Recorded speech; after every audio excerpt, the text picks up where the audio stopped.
And again, if you look at the countries that are in red here, at least 40% of the children under age 5 are stunted.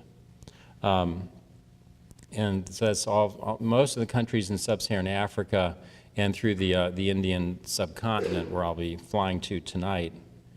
If you notice, like where that stunting was, it's the same place where we're seeing childhood mortality at its peak. Again, sub-Saharan Africa and the Indian subcontinent. And of course, that's not by chance. It's that if you look at malnutrition here measured by weight for age being below the median, if you're below 60 percentile for your weight for age, you're at 8-fold greater risk from infectious disease. So the children that are dying of pneumonia, of diarrhea, of malaria are predominantly the malnourished children. So if we could make some impact on malnutrition, I think there would be collateral benefit from that. So some definitions. We don't really use like the terms kwashiorkor and marasmus anymore to describe malnutrition, which is, these are much more sort of sensible, easy to understand terms. So if you're underweight, this is usually a measure of sort of short-term malnutrition, so not being eat adequately, say, for weeks or a month. And if your weight for your age is more than 2 standard deviations below the norm, then you're moderately malnourished. Stunting is a measure of long-term malnutrition, and this is height for age more than 2 standard deviations below is moderately. If you're 3 standard deviations below, you're severely stunted, and this is also called linear growth faltering. And that's what I was trying to demonstrate with the photograph of Murad, is the problem with stunting. So we're all like a university audience, so a few more definitions to show you. Hunger is a condition produced by 5 minutes of continuous studying. Major is an area of study that no longer interests you.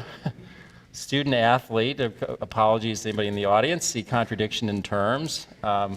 Grade, unrealistic and limited measure of academic accomplishment. And this is really true for my children. Summer school, a viable alternative to a summer job. So a few definitions. So malnutrition occurs around the world predominantly in the first 18 months to 24 months of life. And so what we're looking at here is weight for age z-score. And so if you're more than 2 standard deviations below the WHO average for weight for age, that would be right here, and that would be being moderately underweight.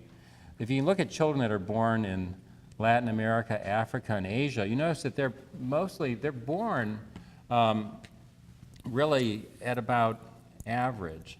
So even though their mothers could be malnourished in Africa and Asia especially, the child is born well-nourished. And actually I have a scientific colleague, he's a brilliant scientist. He was born in Japan when the U.S.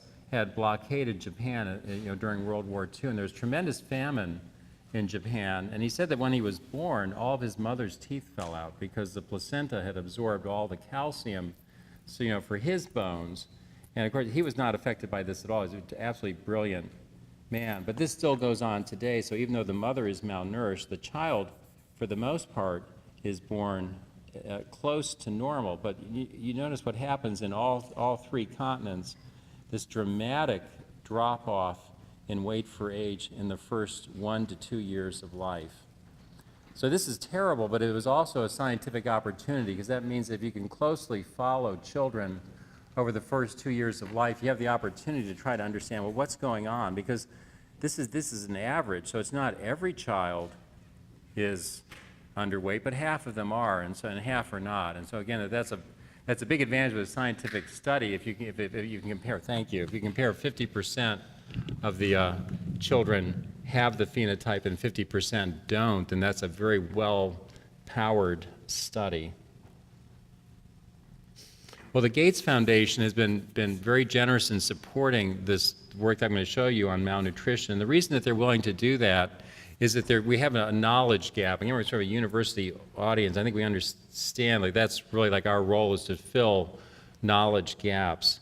And Zulfi Buddha, who I'll be visiting in Pakistan later this week, and Tamid Ahmed in Bangladesh, published a mathematical modeling in the Lancet 2 years ago where they looked at if you used every known intervention that was effective against malnutrition, what effect would it have? And so on the top, we're looking at existing rates of children dying by their 3rd birthday, of being stunted or not stunted.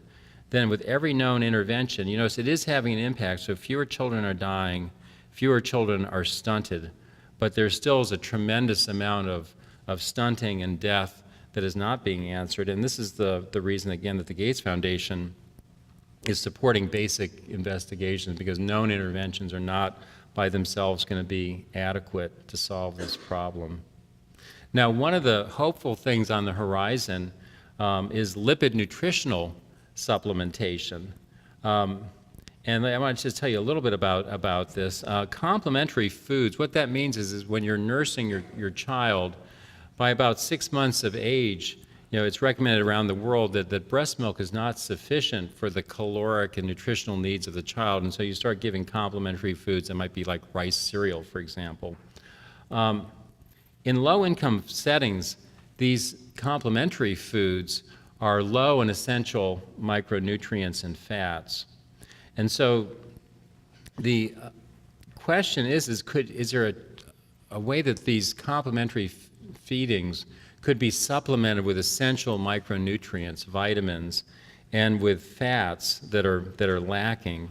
And could we make some additional impact on this problem of linear growth faltering? And this shows you work from Kay Dewey, who we're collaborating with, where lipid supplementation of these complementary feedings that the mother's giving the child. Here's the group that got NutriButter, which is a lipid supplement. You can see that they had significantly higher weight gain than children that just received vitamins or micronutrients alone. So one ray of hope on the horizon is lipid supplementation. Although the problem with stunting you see is thornier, and so we actually looked at length gain. So there's only a modest increment with lipid supplementation, at least in this preliminary attempt. So if we go back to this problem of malnutrition from -9 to plus 24 months of age, my now 18-year-old daughter, Rachel, for my birthday a year ago, she knew I was working on malnutrition in Bangladesh, and she gave me a really sweet birthday present, which was a 100-pound bag of rice that was delivered to a poor family in Bangladesh.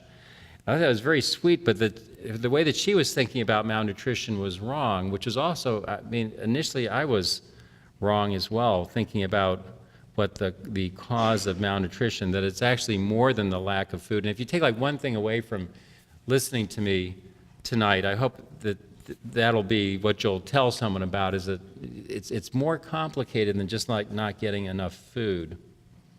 And this is some data that supports this, is that malnutrition in a child is not associated with the food insecurity of the household. And so you can do a questionnaire for a mother, and you can ask her things like, have you yourself had to miss a meal because you don't have enough food?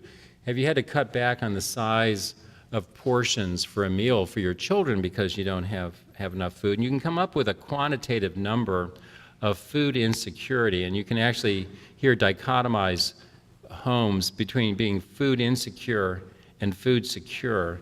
And if you look at, in Bangladesh, we're looking for weight for age. And so you notice the food insecure household, the average child there is moderately underweight, -2.4. In a food secure household, it's the same story, -2.38. And this is generally true if you go continent by continent, with a couple exceptions. So if you let this sink in for a second, it totally changes the way you think about malnutrition, doesn't it? There's something that is protecting some children from becoming malnourished, even though almost all of them are living in food insecure situations. And if we could understand what that something is, maybe that'll help to close the knowledge gap of remedies for stunting.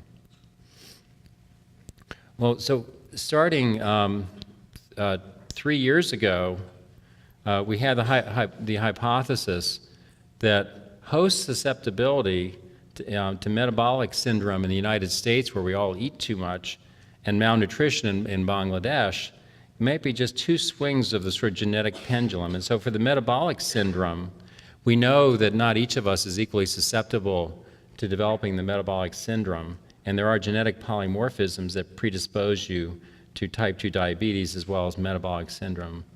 And so the hypothesis that we started with was, well, this is probably malnutrition is just the other swing of the pendulum, and that there's probably differences in our genetic makeup that protect some of us from becoming malnourished if we were living in a low-income setting. Perhaps even some of the same polymorphisms that predispose you to the metabolic syndrome in the U.S. would protect you from malnutrition. And this is the story I want to tell you scientifically tonight, is this quest to look for genetic differences between children that are malnourished and children that are protected from being malnourished. And this is the field site where this work has been done. It's an urban slum in Dhaka, Bangladesh. It used to be actually a football field or soccer fields. And after the War of Independence in 1971, this became a refugee camp, and it's been permanently settled since that time. We have a field clinic right here in orange, and then each of these brown rectangles, there's at least one child that's participating in our study. If you notice, like the distance in miles, every household is within a half mile of the clinic. The clinic is staffed 6 days a week by a pediatrician, and so the families receive free medical care, and we also have field workers that walk out from the clinic each day and visit every child 2 to 3 times a week, and this has been going on since 1999. I think there's probably a lot of you that have been in developing countries, and so this will really, unfortunately, feel at home, that every major city in a low-income setting is going to have slums like this. And you can sort of understand the sanitary conditions that the children are exposed to continuously by an environment such as this. But by being able to visit children in their homes and provide free medical care is a wonderful opportunity to look in the real world and begin to understand what's different about a child who is malnourished versus one who is well nourished. So, all right. And then just this is actually Christine Peterson, one of the faculty members now with me at the site in Bangladesh. And then a picture from this summer, Beth Kirkpatrick from University of Vermont, who is a co-investigator with me on one of the projects on poliovirus vaccine. This is Masood, who's the pediatrician that provides the medical care in the clinic, and my long-term colleague Rashid al-Haq with some of the field assistants, and this boy was born into our birth cohort. Now, the stunting, what is known from the work of Will Checkley, so I'm saying that it's more than just lack of food. It's been shown that diarrhea is associated with stunting or malnutrition. And so if you look in studies from many different countries in the world, that you are more likely to be stunted if you have more than 5 episodes of diarrhea.